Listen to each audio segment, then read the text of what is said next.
नमस्कार दोस्तों, आप देख रहे हैं सागर की वाणी यूट्यूब चैनल। मेरा नाम है अभिषेक सागर और मिस्टीरियस नाइट्स के एक नए एपिसोड में आपका स्वागत है। आज मैं बात करने वाला हूँ चर्च ऑफ सेटन के बारे में।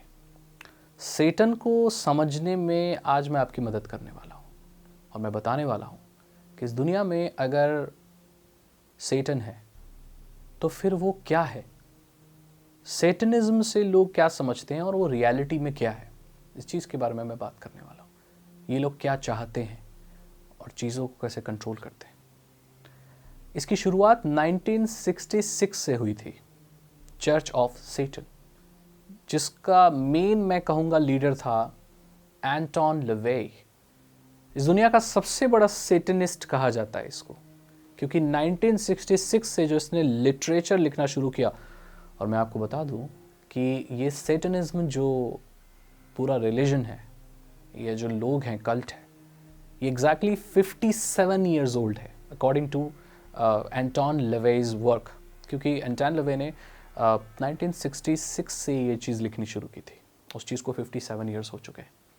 ऐसा नहीं है कि उससे पहले सेटन नहीं हुआ करता था, लेकिन आम लोगों तक वो चीज़ पहुंचाने वाला कोई नहीं था, और ये चीज़ एंटोन लेवे ने ही की थी। एंटोन लेवे का जो सेटनिस्ट होने का जो कॉन्सेप्ट था वो कम्प्लीटली डिफरेंट था जो आजकल समझा जाता है।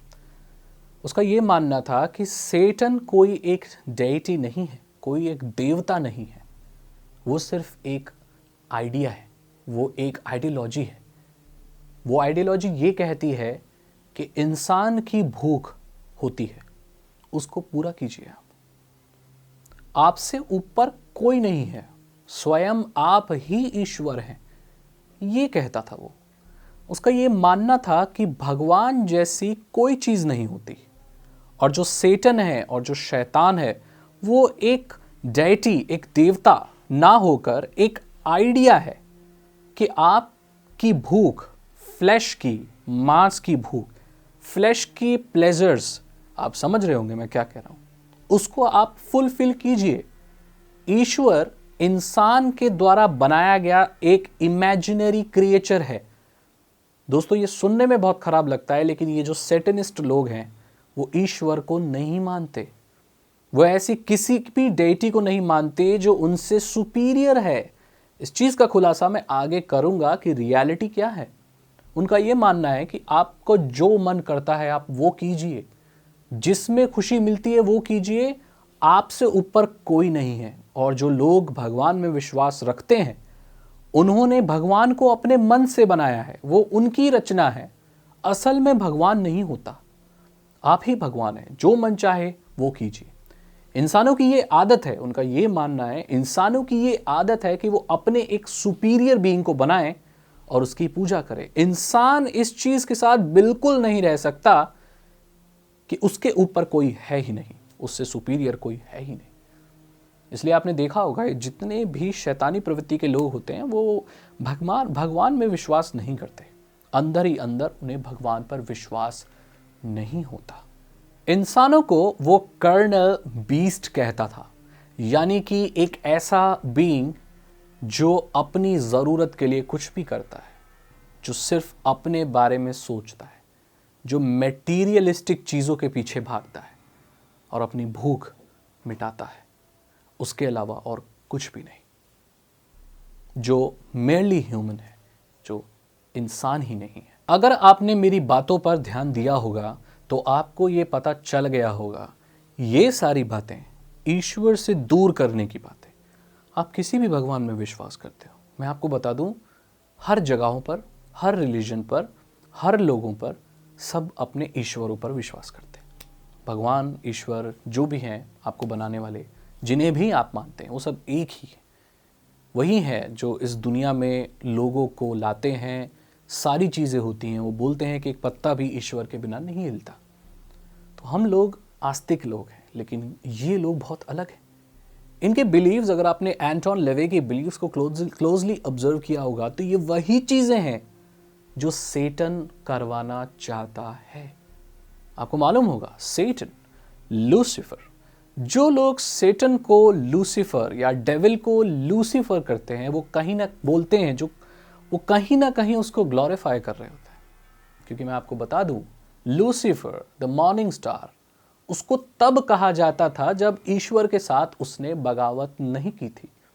आपको मालूम होगा, डेविल को ईश्वर ने ही बनाया था, बहुत अच्छी क्रिएशन थी वो, लेकिन उसके बाद वो इतनी अच्छी क्रिएशन थी कि उसको ये लगने लगा कि वो ईश्वर से भी बड़ा है, तो उसने बगावत की। अपने साथ वो और बहुत सारे लोगों को लाया, लोगों को तो नहीं, डेविल को लाया, आर्क एंजल्स को लाया। आपको मालूम है कि जो लूसीफर था वो भी एक एंजल था, लेकिन भगवान ने उसे समन किया, उसे हरा दिया। जी हाँ, भगवान जीत गए थे लूसीफर से और उसको नीचे फेंक दिया। इसीलिए उसे फॉलन एंजल भी कहा जाता है।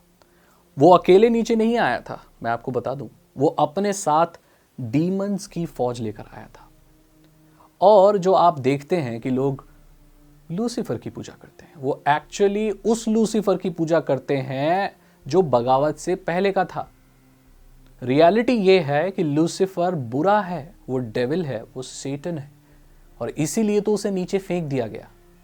यहां पर तो डेविल ने भगवान से बदला लेने के लिए यह सोचा कि आपकी जो दूसरी बेस्ट क्रिएशन है, मैं उसे करप्ट कर दूंगा।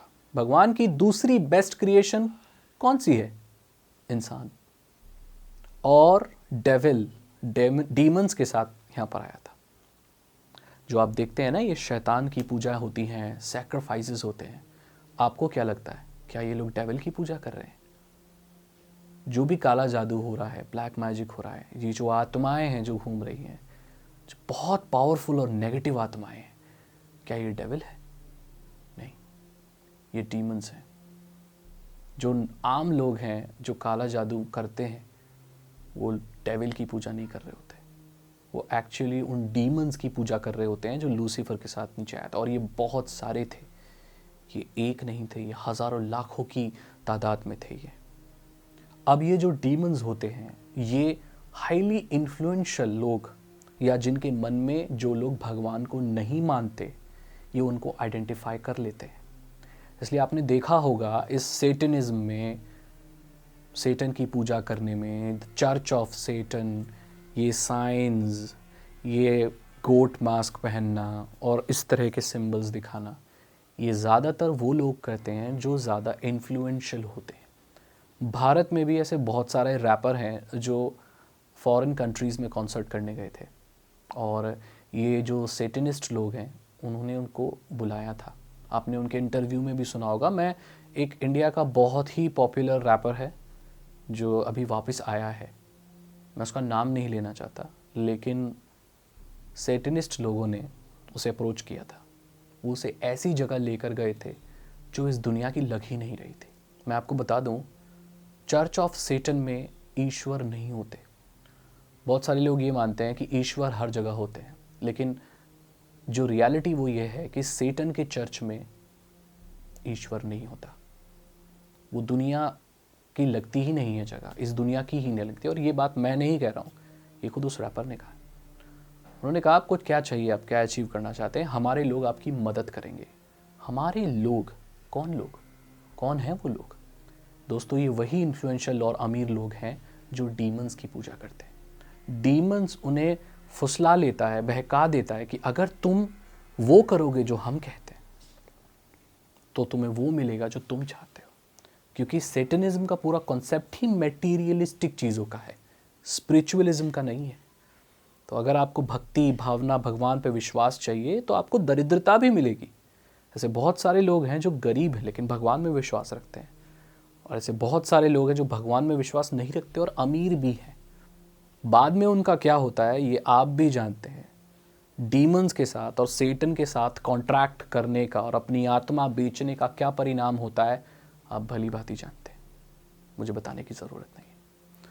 तो ये जितने भी इन्फ्लुएंशियल लोग होते हैं, ये सब डीमंस की पूजा करते हैं। डीमंस को डेविल कमांड करता है, ये उसकी फौज है।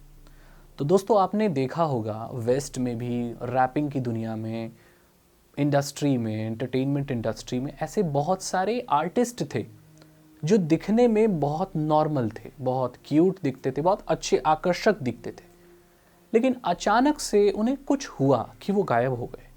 और जब वो वापस आए तो उनके शरीर पे बहुत अजीब टैटूज थे, उनके बाल बहुत छोटे हो गए थे, दिखने में वो रैपर्स या जो आर्टिस्ट हैं बहुत घिनौने दिखने लगे।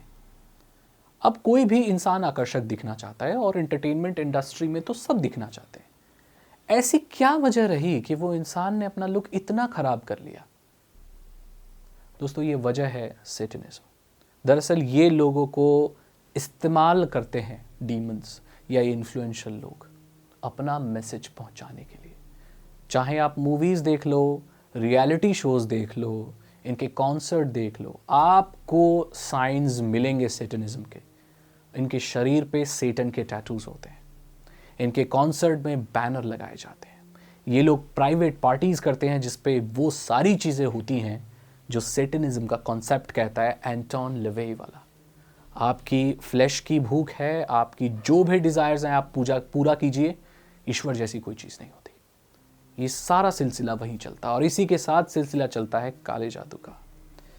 इन डीमंस, ये जो बहुत पावरफुल नेगेटिव स्पिरिट्स होती हैं, डार्क स्पिरिट्स कहा जाता है, ये कई बार लोगों पर बहुत हावी भी हो जाती हैं। इनको कमांड किया जाता है ऐसे लोगों पर जो ईश्वर में विश्वास नहीं करते, और ये उन लोगों को मार देते हैं। इन्हीं डीमंस की पूजा करके हत्याएं होती हैं, बलि दी जाती है और लोग इनका शिकार बनते हैं। अगर किसी डीमन का पोजीशन किसी इंसान पर हो जाता है तो ये माना जाता है कि उस इंसान को मौत ही मिल जाए तो बेहतर। अगर वो इंसान जिंदा रहेगा तो बहुत सफरिंग झेलेगा, क्योंकि डीमंस बहुत पावरफुल आत्माएं होती हैं, इतनी पावरफुल कि उनसे निपटना या उनसे छुटकारा पाना लगभग इम्पॉसिबल है। कुछ लोग हैं जो इनसे बचे हैं, जो कहानियाँ बताते हैं कि कैसे उनके अंदर एक अजीब आइडेंटिटी आ गई थी, जो कोई ऐसी भाषा बोल रही थी जो वो जानते ही नहीं। आपने देखा होगा जब पोजेशन होता है किसी इंसान के ऊपर तो वो ऐसी भाषा बोलने लगता है जो उसने कभी सीखी ही नहीं है। बहुत सारे लोग इसको मानसिक बीमारी कहते हैं। मानसिक बीमारी हम समझते हैं कि बीमारी है, लेकिन बीमारी से कोई ऐसी चीज़ कोई कैसे सीख गया जिसने ना कभी सुनी ना पढ़ी। इंसानी बीमारी है तो उसके दिमाग में जो है वही करप्ट होगा ना। एक एक्स्ट्रा नॉलेज उसके दिमाग में कैसे आ गई, ये सोचने वाली बात है। डीमंस बॉडी को कंट्रोल कर सकते हैं, डीमंस दिमाग को भी कंट्रोल कर सकते हैं। डीमन जो बहुत ही पावरफुल आत्मा है, जिस भी शरीर में जाती हैं वहाँ से कुछ ना कुछ उठा लेती हैं। ये एक शरीर तक सीमित नहीं होती। कई बार ऐसा भी हुआ है कि एक शरीर में एक से ज़्यादा आत्माएं आ गई, तो वो बॉडी, वो दिमाग उस चीज़ को कंट्रोल नहीं कर पाता और लास्ट में वो मर जाता है। ये स्पिरिट्स दूसरा शरीर ढूंढ लेती हैं और ये ऐसे लोगों को ही ढूंढती हैं जिनको ईश्वर पे विश्वास नहीं होता। तो ये है दोस्तों सेटनिज्म का पूरा कॉन्सेप्ट। इस दुनिया को दूसरी साइड ढकेलने वाला, भगवान से दूर ले जाने वाला और एंड में अंत तक ले जाने वाला ये है। सेटन और डीमंस अपने फ़ायदे के लिए कुछ भी कर सकते हैं, किसी को भी इस्तेमाल कर सकते हैं। और अगर ये प्रॉमिस करते हैं कि आप ये अचीव कर लोगे तो आप कर तो लोगे, लेकिन आप कहीं ना कहीं उनकी बातों में ऐसा फंस जाओगे कि आपका अंत अच्छा नहीं होगा। बहुत सारे लोग मानते हैं मरने के बाद दुनिया किसने देखी है।